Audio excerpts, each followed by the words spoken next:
Hello, everybody, and welcome to Grey History, episode 55 Civil War in the Vendée. In the last two episodes, we examined the triumphs and tragedies of the Revolutionary War in the East.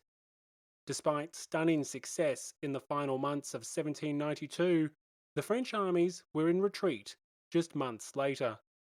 The Austrians had stormed back into Belgium, the Prussians had retaken the Rhineland, and the Dutch campaign was almost over as soon as it had begun. These developments were worthy of the words crisis, disaster, and catastrophe. But, unexpectedly, it was the actions of the French army which proved the most alarming. Dumouriez's betrayal and his attempted coup d'etat caused even greater panic and dismay.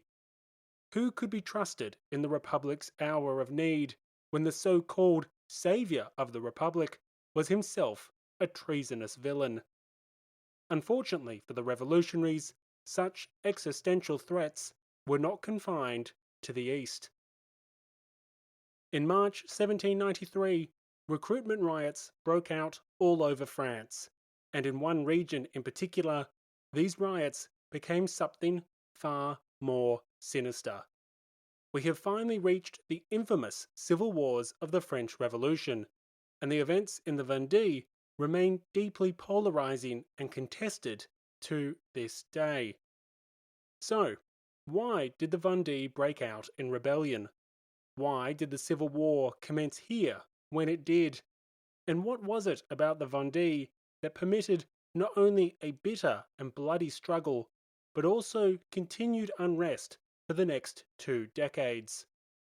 These are just some of the questions that we will explore as we introduce a subject that's so controversial that some historians consider these events to equate to a genocide against French Catholics. But before we get into it, a quick reminder that I need your help. Grey History takes a tremendous amount of time and effort to produce. Episodes can be in excess of 10,000 words each, and they can take me almost 50 hours to produce. Unfortunately, there is no big podcast studio helping to keep Grey History on the air. Nor is there some long list of would-be advertisers. We're a small show sharing detailed history that's nuanced and well-researched. The only way that such a podcast can survive is with the support of its listeners. The amazing members of the Patreon community allow this show to continue. It's literally what's keeping me fed. So I cannot stress enough that I need your help to keep producing the history podcast that you've come to love. For as little as half a cup of coffee, for as little as $2 an episode, you can ensure that there's more Grey History waiting for you tomorrow. And in fact, with bonus episodes, episode extras, and a whole bunch of other perks, there's more Grey History waiting for you right now. Indeed, episode 56, Fasting and Furious, is already available now for those patrons with early access. So please, help promote history that isn't black and white, and indulge in even more Grey History. Just Google Grey History Patreon and support the show today. Speaking of help, it's time to introduce the amazing people who have recently joined the Grey History community. A warm welcome to the newest virtuous citizens, Kaya, Torben, Claude, and David. Another warm welcome to the newest true revolutionaries, Andrew, Scott, and Sio. And I hope you enjoy your early access to episode 56, Fasting and Furious. Of course, all revolutions need champions of the people, so a special thank you to Cynthia, George, Tim, Mark, William, Laura, Daniel, Monica, Joel, Susan, and Adam. Finally, a warm welcome to the extra generous Augur, who joins the fabulous heroes of the revolution, Brian, Christy, Charles, and Jeff. A reminder that if you want to enjoy more Grey History, and if you want to keep enjoying more Grey History in the future, please come and join all these amazing people in the Patreon community and support the show for as little as half a cup of coffee. Anyway, that's enough from me, so let's get into it.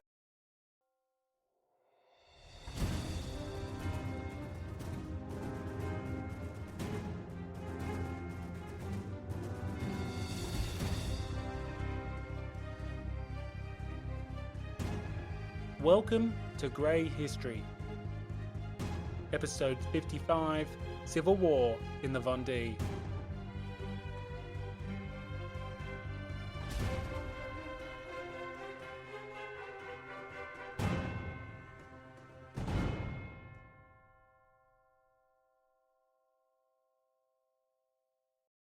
As I've mentioned multiple times, I love board games.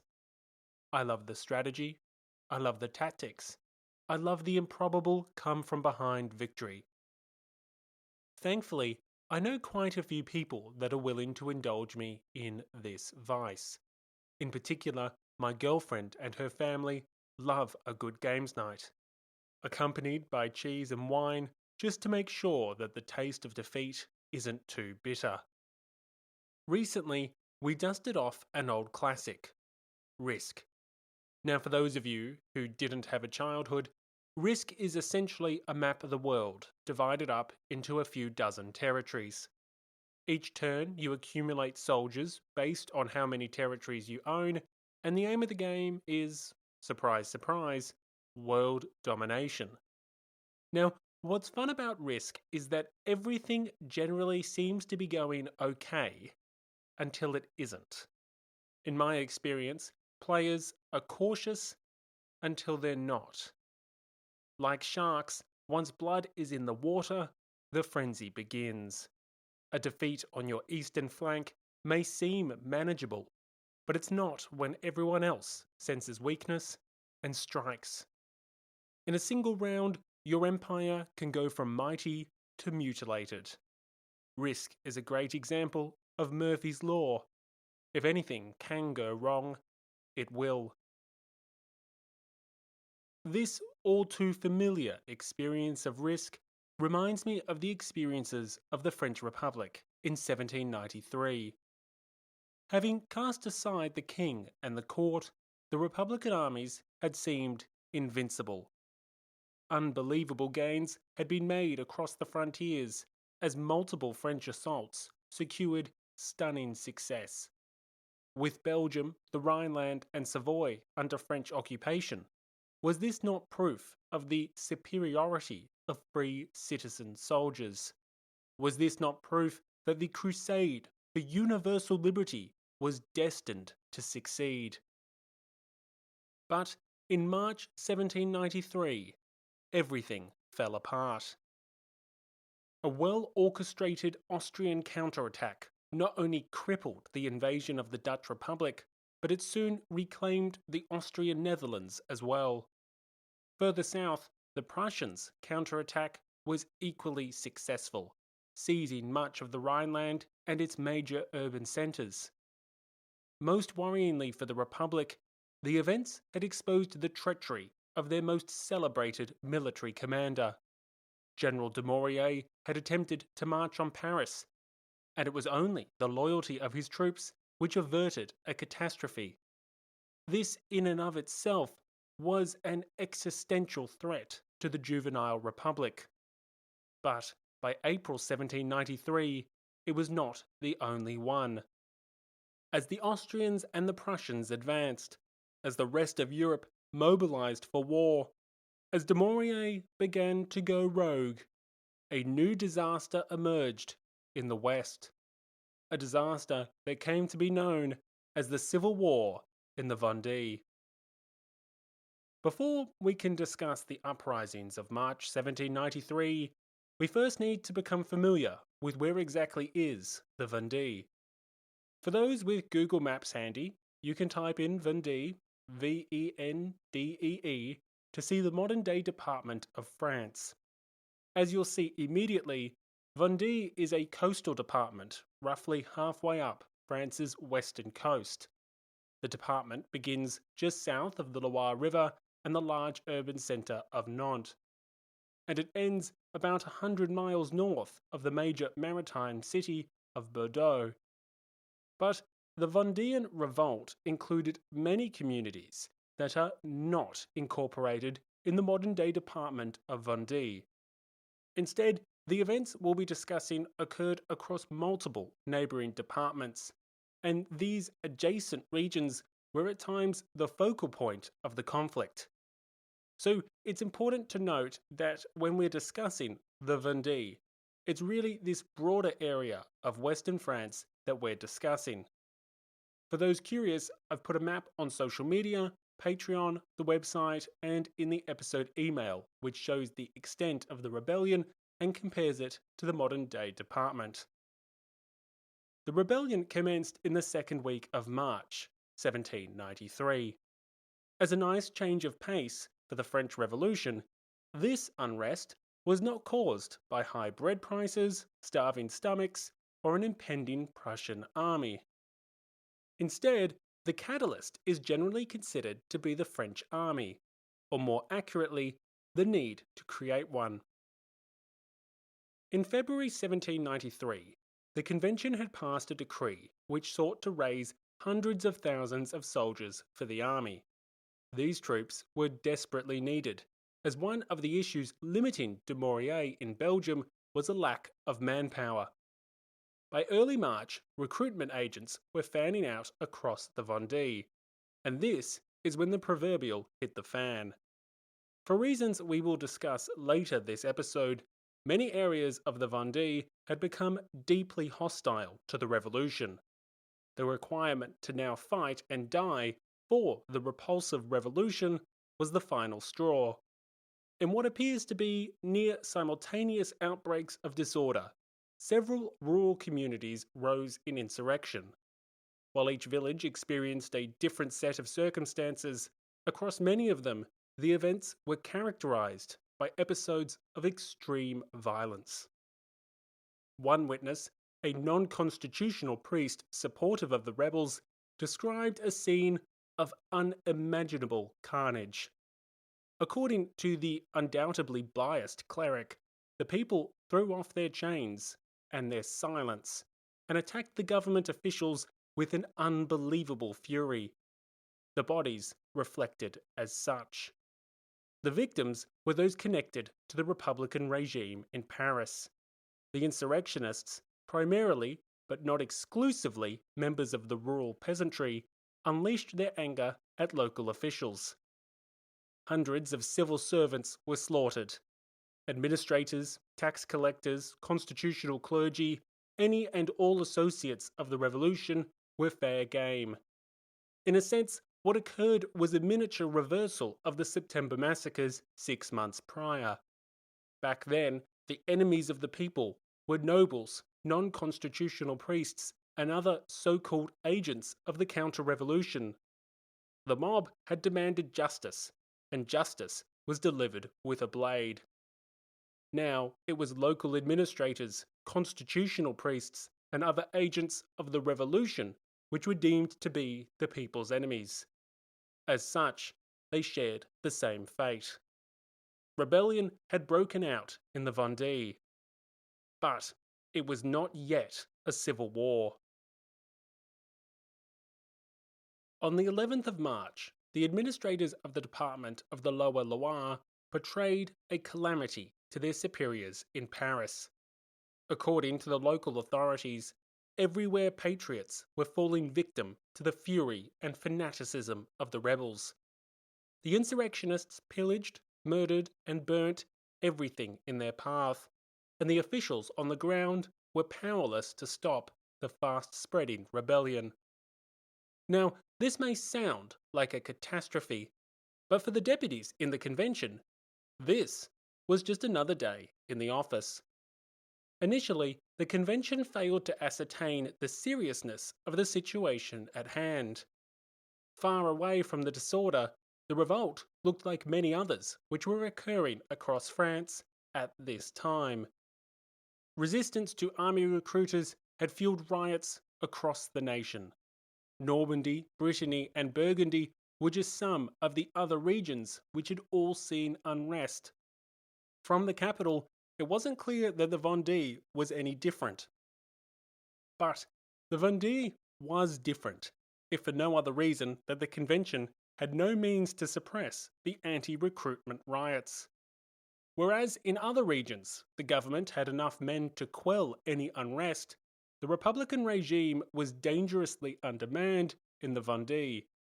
Many of the revolution's most ardent supporters had already answered the call of the army recruiters, and thus what remained were those with little inclination to support the revolution. Furthermore, it's not like the nation had any troops to spare. All available men were needed on the frontiers, as Austria and Prussia pushed forward with astonishing success, and as Spain and England prepared to commence their own attacks. As such, it took time for the convention to muster enough troops to reassert its authority. By the time it had done so, it was already too late. When the convention sent in the troops, the Republican government found opposing it not some rabble of draft-dodging peasants, but rather the makings of a counter-revolutionary regime. While the Republicans had been assembling a force to suppress the Vendean revolt, the Vendeans themselves had ensured that this conflict would morph from rebellion into outright civil war. As previously mentioned, the backbone of these insurrections were members of the peasantry.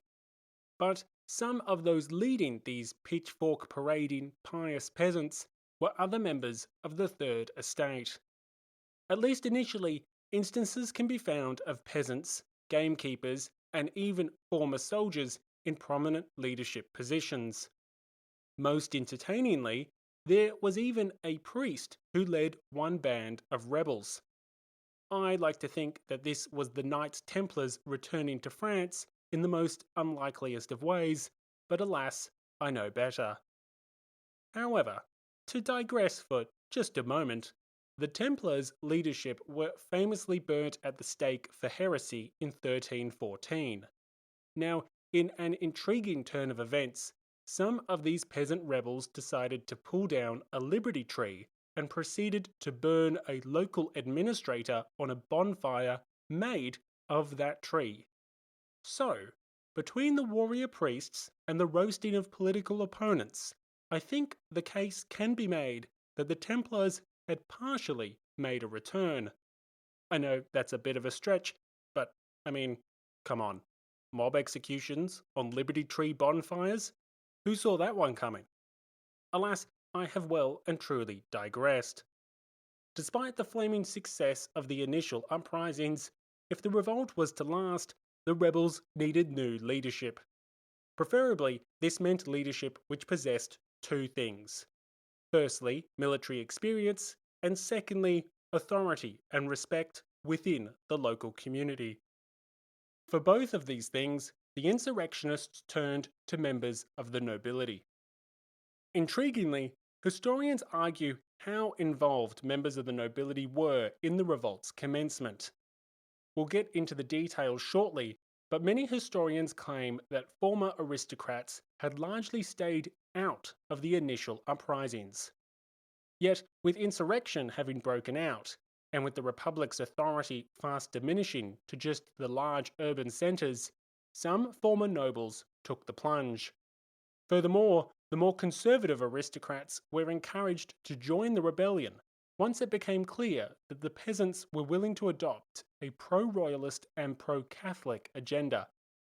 As such, the introduction of politically and socially conservative leadership helped to facilitate the transition from a mere peasant revolt to a full-fledged counter-revolutionary movement. And make no mistake, the presence of new leadership was felt immediately. Not only did the nobility start to impose greater discipline and tactics, but they also worked towards the creation of some sort of counter-revolutionary state. What eventually developed was the formation of the Vendean Grand Council. This body started printing its own paper currency and proclaiming decrees and edicts in the name of King Louis XVII. Just in case there be any doubt that the Vendean regime was pro-royalist, the body even put a depiction of Louis XVII on their new paper currency. Unfortunately for young Louis, the son of Louis XVI, paying 50 livres would not get the 8-year-old out of jail in Paris.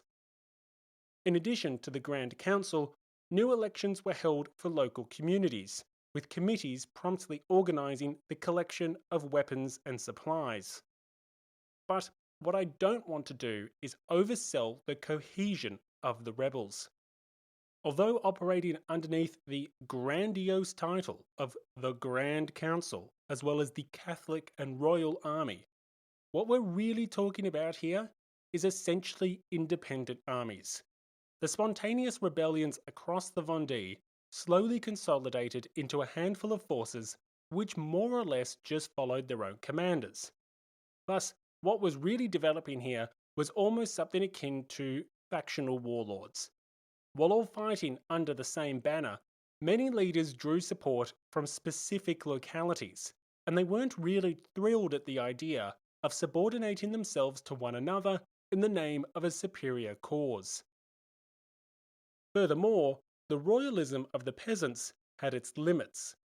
The peasantry weren't exactly willing to march on Paris to restore the old regime, and as forces moved further away from their home territories, issues such as desertion and discipline came to the fore. All of these factors would cost the revolt in the future, when they faced a more cohesive and disciplined opponent. But despite the divisions of the rebels, the insurgents continued to have tremendous success.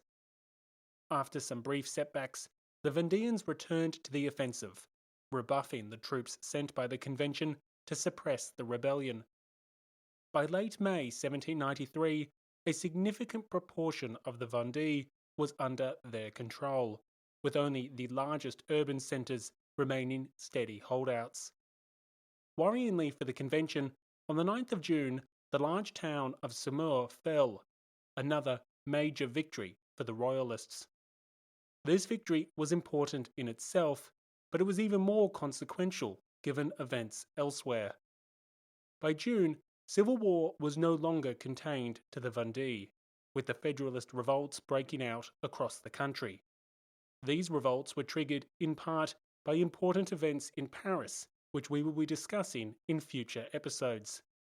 For now, what is important to note is that the civil war in the Vendée was fundamentally different compared to those other conflicts, which is why we talk about them separately. So, with civil war now erupting across the nation, this is where we'll leave the Vendéan rebels. By the start of June, a large portion of western France had been occupied, and the rebels were threatening to take the important urban centre of Nantes. Worryingly, if the Royalists could seize a major port on the Atlantic coast, the British could theoretically land troops to reinforce and resupply the rebellion. Thus, the threat from the west was significant, and it would require a brutal response from Paris. The episode extra for this episode is titled Hills, Hedges and Humble Clerics. In it, we use a contemporary's memoirs to unpack why the topography of the Vendée was so beneficial to the defending insurrectionists. Furthermore, we also use those same memoirs to hear a royalist's perspective on the role of religion in the outbreak of the rebellion. The episode extra is available to all members of the Grey History community, so for the price of just half a cup of coffee, come join the club and enjoy all the perks that come with it. There's half a dozen full-length bonus episodes covering everything from the Corsican Revolution to scientists during the Revolutionary Era. There's also an ad-free version of the show, so no more mid-episode interruptions like this one. Help support history that embraces detail and ambiguity, and join the Grey History community today. Having discussed the outbreak and initial success of the revolt, I want to turn our attention to why. Why did Western France become the first region to rebel against the Republic? Why was this rebellion so brutal and bloody from the very outset? And why do historians disagree on everything from the revolt's causes to its leadership to its fundamental nature? Why is the question, and now for the answers. What's immediately interesting about the Vendée is that in 1789, there weren't really any clues that this was going to be the home of France's most brutal civil war in the Revolutionary era. Nor were there any clues that this would be the region which would rebel prior to any other. If you read the list of grievances drafted immediately before the Estates General commenced, the contents of those documents offer no indication of an impending counter-revolutionary catastrophe. Historian Peter McPhee notes that these grievances were generally less likely to criticise the Church when compared to other regions, but that's about it. Indeed, when the revolution broke out promptly in the summer of 1789, the residents of the Vendée offered no meaningful opposition. Instead, the revolution promised to transform the lives of everyday citizens, and, like so many across France, the locals of the Vendée eagerly awaited the fruits of this most wonderful development. Yet, as the revolution wore on, some residents of the Vendée started to discover a very bitter taste in their mouths. From mid-1790 until the outbreak of civil war in March 1793, the revolution's support waned and then all but disappeared in the Vendéan countryside. Ultimately, the seeds sown by the revolution were not for social justice or a rejuvenated society, but for a civil war which would see society tear itself to pieces. To understand why this was the case, we have to look at how the revolution fundamentally changed the lives of ordinary people in the rural regions of the Vendée. Having promised the world, rural communities quickly concluded that the revolution had delivered an atlas. Yes, privileges had been abolished. Yes, feudalism had been suppressed. But in the Vendée, these victories for the rural Third Estate were smaller than they had been elsewhere. Unlike many other parts of France, many peasants, including better-off peasants, were renters of long-term tenancies. This meant that the abolition of feudal privileges and seigneurial rights had comparatively little impact on the peasantry of the region. Instead, the revolution's reforms benefited the landowners, which in this case were often members of the urban-dwelling bourgeoisie. And this brings us to one of the defining characteristics of the Vendéan revolt: the urban-rural divide. If the peasantry hadn't seen the gains of the revolution, the urban bourgeoisie had. As a result of the abolition of privileges and the tithe, landowners were able to make the case that the value of their property had now increased. As such, these landlords used that excuse to justify a hike in rents for their peasant tenants. Furthermore, the nationalisation and sale of church property had also benefited the well-to-do in the towns. Although the government was selling the seized land in a public process, not everyone could buy a slice of heaven. One required money to purchase these properties, something the peasants didn't have in abundance. As such, it was the urban bourgeoisie who profited from the sale of church land. In the district of Cholet, for example, the bourgeois purchased about 56% of the nationalised property. The nobility purchased about half that again, but the peasants only acquired 9%. Thus, pious peasants saw their town-dwelling landlords enrich themselves while their precious church was despoiled. But that wasn't everything. Reforms to the use of common lands also threatened peasant interests, and it was townsfolk who monopolised the benefits of the new positions and offices that came with the revolution and its administrative reforms. Thus, from the standpoint of the countryside, the revolution had done much to benefit the townspeople and their bourgeois landlords in particular. But for them, well, for them it had done nothing. Sure, the revolution had provided liberty, whatever that meant, but it had done so at an enormous cost. Rents had increased, churches had been desecrated, and now the army wanted recruits. In other regions of France, the discrepancies in the gains of the revolution were not so stark between rural and urban areas. But here, in the Vendée, the peasantry viewed themselves as very clear losers. If only something could be done.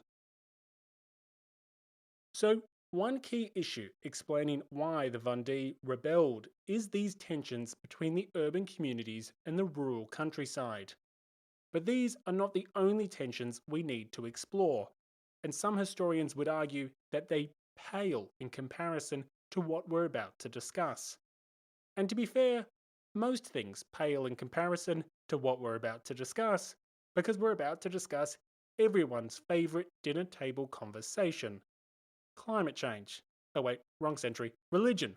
We're about to discuss religion. You see, if there's one thing that the Vendean rebels are synonymous with, it's Catholic fanaticism. This was a region that was deeply Catholic, and its commitment to Catholicism had a humongous impact on the outbreak and nature of the Civil War. But this was not the only Catholic region of France, nor was it the only region with a high proportion of clergy which refused to swear an oath to the Constitution. So, what made the Vendée different? Why were these sincere Catholics willing to fight for their faith, while other devout regions had failed to take up arms? For starters, it's important to appreciate the central role that Catholicism had in the rural Vendée. The countryside was a sparsely populated region, with significant distances between large urban centres. The countryside was characterised by high hedges, dense woods, and most importantly, isolated inhabitants. Many individuals lived outside the village, residing on farms or in hamlets. As a result, the church was a fundamental pillar to the local society. With rural peasants generally living quite solitary lifestyles, it was the church which weaved communities together. On Sundays, the church provided not only the spiritual home for the villagers, but also the home for their community more broadly. It was at church that you would see your neighbours, discuss important issues, and catch up on the latest juicy gossip. It was also at church that you would often be counselled on non-religious matters by your local priest. Perhaps one of the few literate members of the village, the influence of the local clergy was enhanced by the fact that they were also responsible for marriages, burials, and baptisms, along with education and charitable activities. The clergy and the church were therefore the heart of the community in the isolated countryside of the Vendée. With many residing outside of the village, it was around the church that communities gathered every Sunday, and not just in a spiritual sense. This helped to explain the unique position of the church in Vendean society. But there were additional factors unique to the region that further enhanced the status and influence of religion.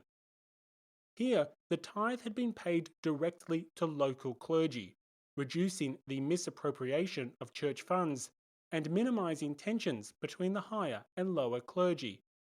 Furthermore, the Vendée had once been a hotbed of Protestantism in the centuries prior to the Revolution. This heresy had been successfully stamped out by dedicated missionaries, but the legacy of those missionaries remained. Having been the focus of intense evangelism, Catholicism was now deeply entrenched in the local society. Compared to other corners of France, a great number of the inhabitants passionately supported the Catholic Church and its traditions. Thus, the scene was set for conflict with the Revolution, when the authorities in Paris broke with Rome. Now, it's been a while since we've been in the weeds on the revolutionaries' attempt to reform and subordinate the Catholic Church. As a quick recap, in late 1789, the National Assembly moved to nationalise church property. By seizing church lands and by directly paying the wages of the clergy from the government's budget, the deputies were hoping to use this nationalised property to pay for and service the country's debt. A few months later, the government abolished monasteries and nunneries. arguing that these monastic orders offered little value to society. Since the government was now paying the wages of the clergy, it would hire and fire as it pleased. But up until this point in time, maybe the Revolution and the Catholic Church could still have been friends. There was a lot of tension, to be sure, but the schism had not yet occurred. Critically, in mid 1790, the National Assembly introduced the Civil Constitution of the Clergy. This measure severely curtailed the influence of the Pope, established elections for clerical positions, and reduced the number of parishes and bishoprics. This, along with an oath of allegiance, was a step too far. It took some months for the Pope to condemn the civil constitution, but when he did so, the clergy of France were listening. All over the nation, the clergy were split into two groups. The constitutional priests, also known as juring or patriotic clergy, were those that took the oath and swore loyalty to the revolutionary government. Non-constitutional priests, also known as non-juring or refractory clergy, were those who stayed loyal to Rome and refused the required oath. Initially, there was some tolerance for the dissenters, but as the revolution radicalized in 1791 and 1792, new legislative bodies moved against the refractory clergy. Seen as supporters of the counter-revolution, by the time of the Vendean Rebellion, non-juring priests were liable for imprisonment and deportation. Thus, by March 1793, tensions between the revolution and the church were unprecedented. Between the priest hunts, the prison massacres, the seizure of church property, and the forced administrative reforms, the two sides bitterly opposed the other. The French may not literally have been at war with the Papal States, but the revolution was nonetheless engaged in an existential struggle with the Catholic Church. Refocusing on the Vendée specifically, the various religious reforms of Paris were met with hostility. Given the incredibly devout communities of the Vendée, non-constitutional priests dominated the region.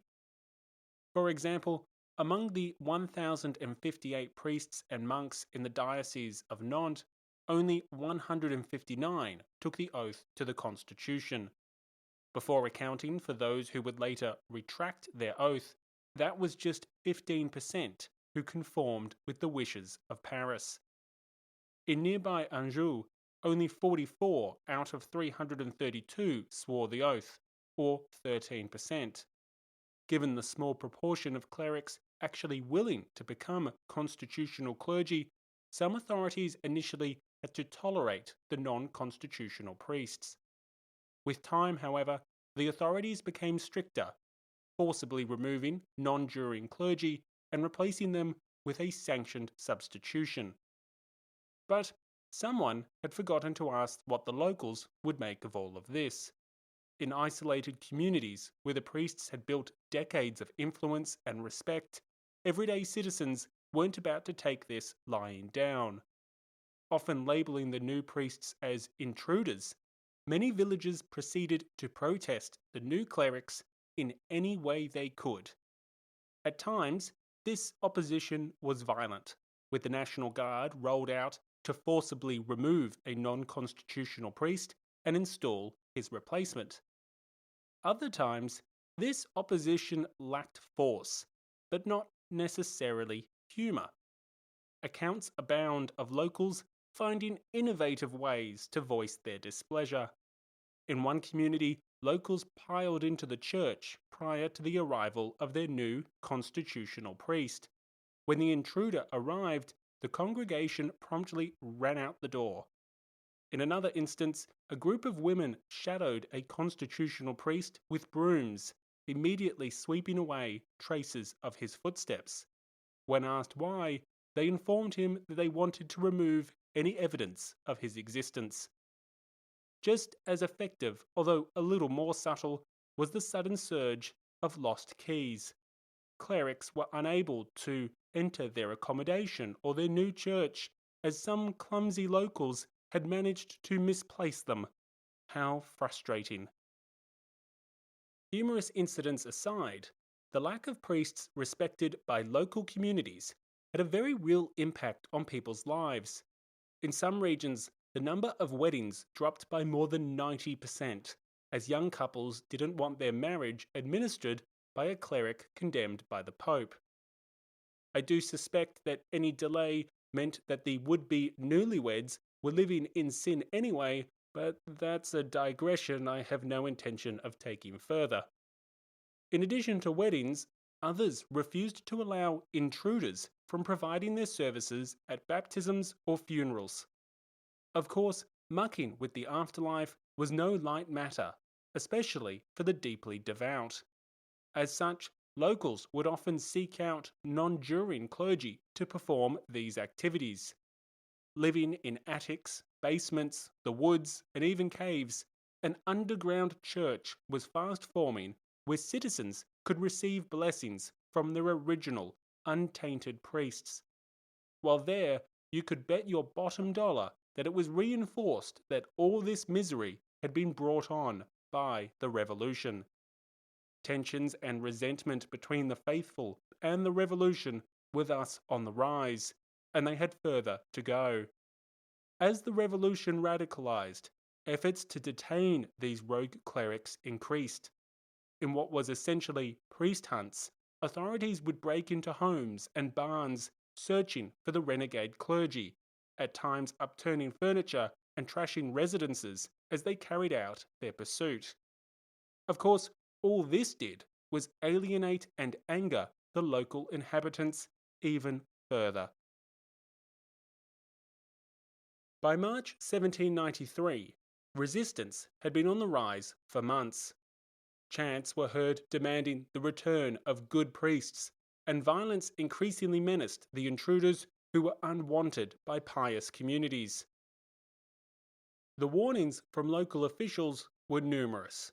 In January, one civil servant reported to his department that the greater part of the people were entirely corrupted by fanaticism. Interestingly, he noted that the revolution for them was just a long sequence of injustices, and he assigned the hostility of the people to the work of domestic enemies. In February, a president of a local revolutionary club echoed similar sentiments. He warned that refractory priests and counter-revolutionary nobles ravaged France. To address this menace, he called on the revolution to strike great blows against its enemies. However, no such blow came. The army was stretched thin on the frontiers. The invasion of the Dutch Republic was at hand, and what military resources could be assigned to France were needed in more strategically important towns, ports, and fortifications. Thus, the anger of the people continued to rise, unimpeded.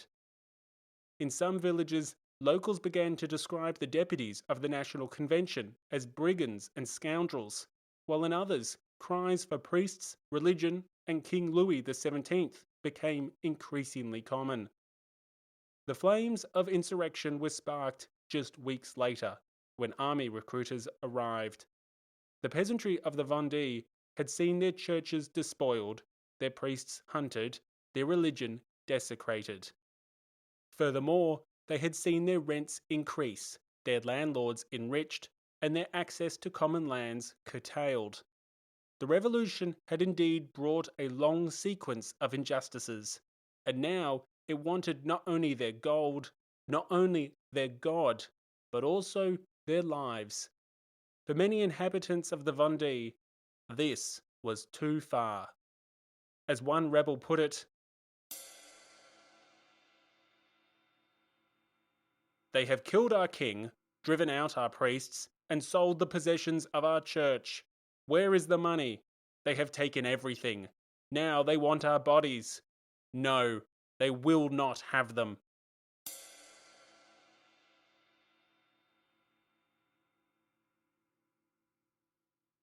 Ironically, the revolution would eventually have their bodies, one way or another. Returning to our questions of why, we are now in a position to answer the first question. Why was the Vendée the first region to rebel against the revolution? The answer is the unique set of circumstances that were present. Tensions between urban and rural communities were nowhere near as pronounced in other corners of France, as in some regions a far greater proportion of the revolution's benefits were enjoyed by the rural Third Estate. Furthermore, it was here, in the deeply devout Vendée, that the revolution's religious reforms had incited tremendous anger. A remote and sparsely populated region, the former Protestant Vendée had been the recipient of intense missionary work in the centuries prior to the revolution. As such, the people were genuine and passionate believers. And when they emerged from their scattered farms and hamlets every Sunday, it was the church that was at the heart of people's lives and communities. It was that heart which had been assaulted by Paris. It was that heart which the revolution had attacked. In addition to this, unlike other deeply Catholic regions, the Vendée was nowhere near the frontier. What this meant is that it lacked numerous soldiers to suppress any riot, and the inhabitants lacked any fears about the immediate threat of a foreign army. This tinderbox was a situation unique to Western France, and when army recruiters provided the spark, boy oh boy, did it go up in a blaze. As I alluded to previously, historians disagree over many aspects of the Vendean revolt, including its opening stages. So, what are these fault lines between academics, and how do they impact our basic understanding of the situation in the Vendée? Grey History needs your help to keep the show on the air. For the price of just half a cup of coffee, you can do your bit to ensure that there's more Grey History waiting for you tomorrow. With exclusive bonus episodes, episode extras, early access, and of course an interruption-free version of the show, there's tremendous value in doing your bit to keep the podcast on the air. I absolutely love bringing you this podcast, but right now it's not sustainable. I need your help to secure the future of Grey History. So please, if you find Grey History entertaining, if you find it educational, do your bit to ensure that there's more Grey History waiting for you tomorrow. Without your help, there might not be. Just Google Grey History Patreon and join the community today. The first fault line I want to unpack relates to the very nature of the revolt. What was the most important contributing factor to the Civil War, and what kind of rebellion are we even discussing? As it's generally told, religious tensions are portrayed as the key reason for the revolt's instigation. Recruitment for the army may have been the catalyst, but a full-scale insurrection was only possible due to the repressive religious policies of the revolution. Evidence for this perspective can be found in everything from contemporary accounts to the chants of the peasant rebels. After all, did we not just hear from local officials and revolutionaries who explicitly cited the region's fanaticism and the refractory priests they believed to be the cause of the unrest and disturbances? Furthermore, the justifications used by the rebels themselves often focused on religious freedoms. Again and again, the rebels' chants, songs, and manifestos highlighted the importance of the Catholic faith. They demanded the return of their old priests, the expulsion of the intruders, and the restoration of their beloved church. As historian Timothy Tackett states, the central factor of the rebellion was anger and indignation over the revolution's religious policies.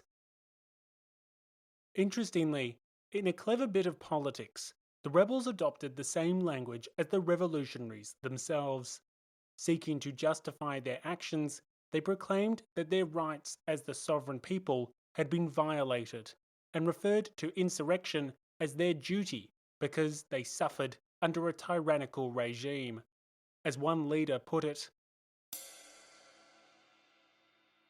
"Your so-called Republican government adopted the principle that sovereignty resides essentially in the people.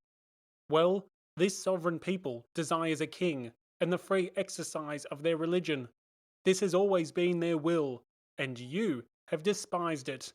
They have all risen up to forcefully oppose tyranny.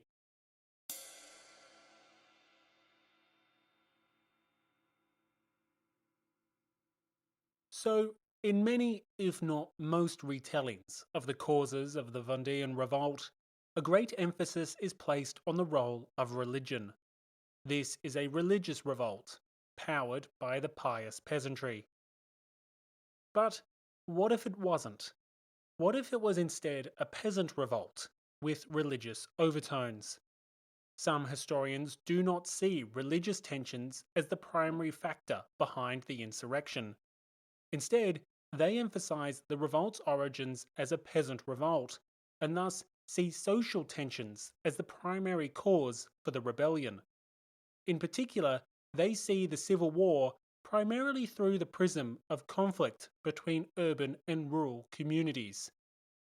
Historian Peter Kropotkin, for example, claims that the Vendée was a war declared by the villagers against the towns, especially against the middle classes of the towns. Picking up on this theme, other left-leaning scholars also emphasize the revolt's origins as a rural insurrection and point out that no major urban centre declared in favour of the rebellion. Some of these urban centres were also deeply religious, and many had high proportions of non-juring clergy, and yet they remained loyal to the Republic. If religion was the central factor in the revolt, why did these communities remain loyal to Paris? Historian Georges Lefebvre offers his own observations, which highlight social issues. Lefebvre notes that it was not the persecution of priests which triggered the uprisings. Instead, it was the issue of recruitment, a very worldly issue for a movement that some claim to be fueled by spiritual concerns. It wasn't priest hunts which triggered rebellion, but rather the quest for new soldiers in the army. Finally, other historians highlight additional evidence that the rebellion's origins were primarily social in nature. These historians demonstrate that many battle cries and propaganda slogans explicitly targeted the bourgeoisie of the towns. All of this has the hallmarks of a generic peasant insurrection against their social superiors in urban centres. Now, to be clear, what was happening here wasn't traditional class warfare. The rebels ultimately encompassed a whole cross-section of rural society. Peasants, nobles, gamekeepers, coach drivers, hell, even some non-constitutional priests joined the fray. They also included blacksmiths, millers, innkeepers, and other members of the countryside who didn't directly work the land. Against the rebels were urban workers, artisans, sailors, members of the bourgeoisie, and of course, the socially diverse armies of the Republic. So it's not that the divisions here are class-based, as much as it's urban v rural. Hence, some historians place great emphasis on the Vendean uprising essentially as having its origins in a peasant revolt. Sure, it had religious overtones, but it's argued by some that these religious and royalist slogans were embraced later on to allow for a broader cross-section of the rural community to rally effectively under one banner. Now, just to be clear, I would say that the majority of historians place a far greater emphasis on the religious causes for the outbreak of the war. But what I find fascinating is that there are some historians across the ideological spectrum that support the importance of social tensions to varying degrees. For example, historian Alfred Cobbin was a groundbreaking revisionist historian of the 20th century, and he rejected much of the traditional conclusions of Marxist historians. However, on this issue, Cobbin does emphasize social conflict, stating point blank that the war basically represents peasant resistance to the domination of the towns. Writing a few decades later, the revisionist historian Simon Schama doesn't go as far, warning that one shouldn't go searching for a coherent pattern of social issues that would explain a religious revolt in terms of something else. But he does concede that some rural communities perceived the town as exploiter and enemy, and this helped to shape the nature of the rebellion. Furthermore, historian Peter McPhee notes that some urban bourgeois communities in the region were firmly anti clerical in nature. With the church owning so much land, it was bound to make enemies of someone, especially enterprising and ambitious landowners. This observation from McPhee offers a way to intertwine both social and religious tensions into just lots of tensions, as the anti clericalism of some bourgeois communities provided ample reason for devout peasants to have a go at their godless and greedy landlords in the towns. So, what's important here is that some historians place a great emphasis, at times the emphasis, on this urban rural divide. For some, the origins of the Civil War are a genuine peasant revolt, which only subsequently becomes counter revolutionary. Other historians disagree, choosing to highlight the religious causes of the insurrections, causes which mean the revolt was always counter revolutionary in nature. Two separate conclusions, but both equally fascinating. So that's the first fault line. Historians cannot even agree on the very nature of this revolt. Unable to accept the origins of the insurrection, it's perhaps not surprising that the catalyst is also contentious.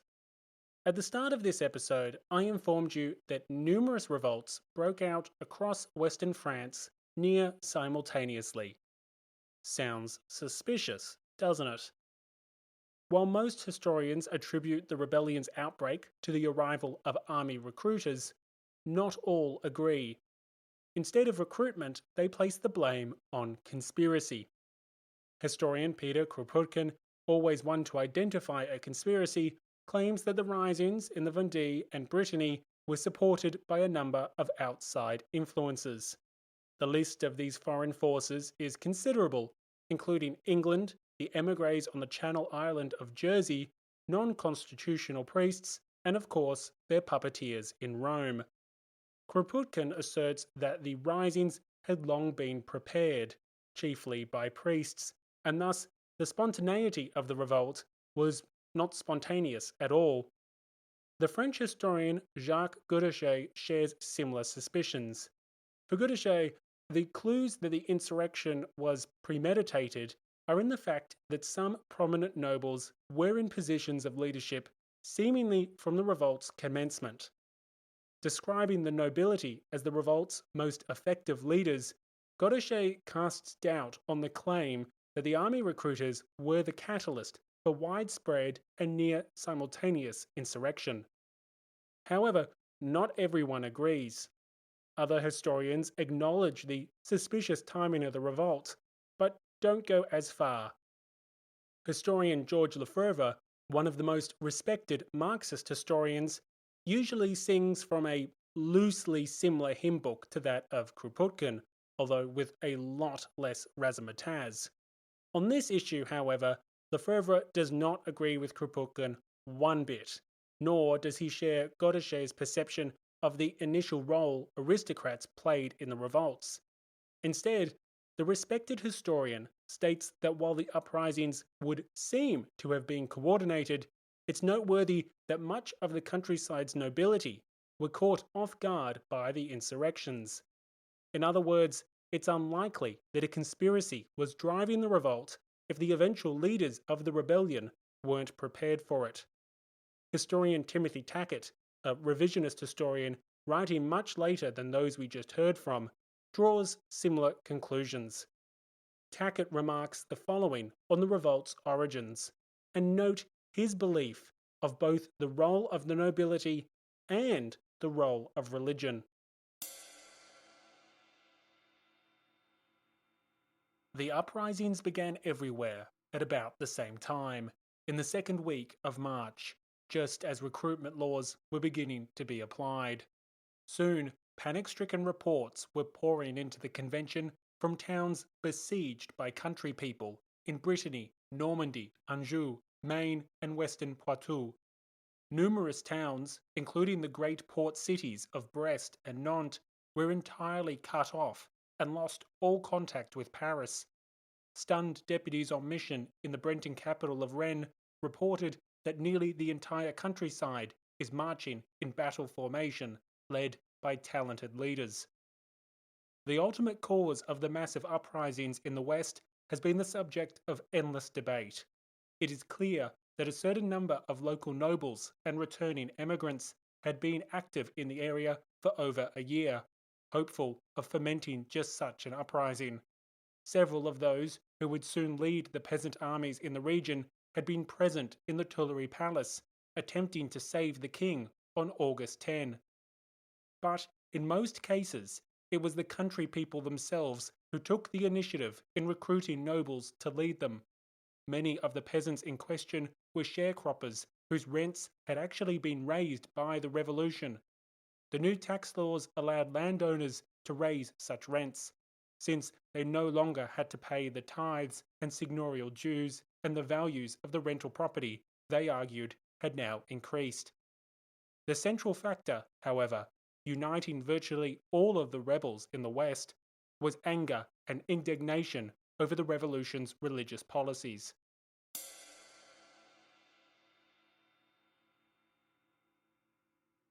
So, some historians see recruitment as the catalyst for revolt, while others see conspiracy. This is the second key fault line relating to the origins and nature of the civil war in the Vendée. The fact of the matter is that almost nothing is agreed upon in relation to this civil war. Neither its catalyst nor its causes are without contention, and when we return to the Vendée, contention will remain. Most notably, some historians will label the events which unfold in the region as a genocide against French Catholics. But that is a controversy for another time. Having spent the last 3 episodes focused on events outside of Paris, you may be forgiven for thinking that the capital was quiet in comparison. In the space of just a few weeks, the military had attempted a coup, the enemy had returned, and civil war had erupted. Surely this was it. Surely the French nation could not endure yet another crisis. Be that as it may, the revolutionary cohorts of Paris had their own crisis to deal with, one of hunger. It's time to return to the capital, where empty stomachs and treasonous plots will fuel not just another insurrection, but the reign of terror itself.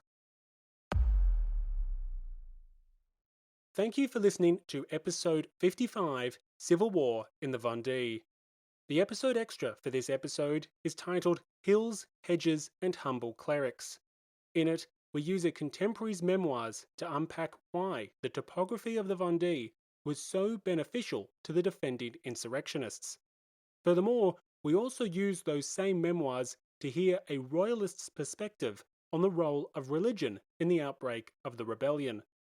As always, thank you so much to the patrons who support the show and keep Grey History on the air.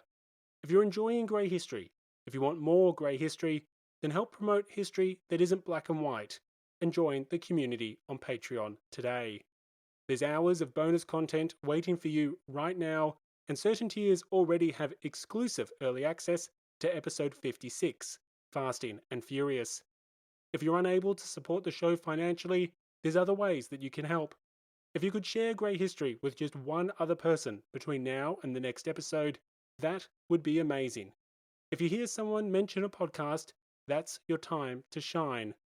Another warm welcome to the newest patrons of the show, and a special call out to the exceptionally generous heroes of the revolution, Brian, Christy, Charles, Jeff, and Org. As always, thank you for listening, stay safe, and have a great day.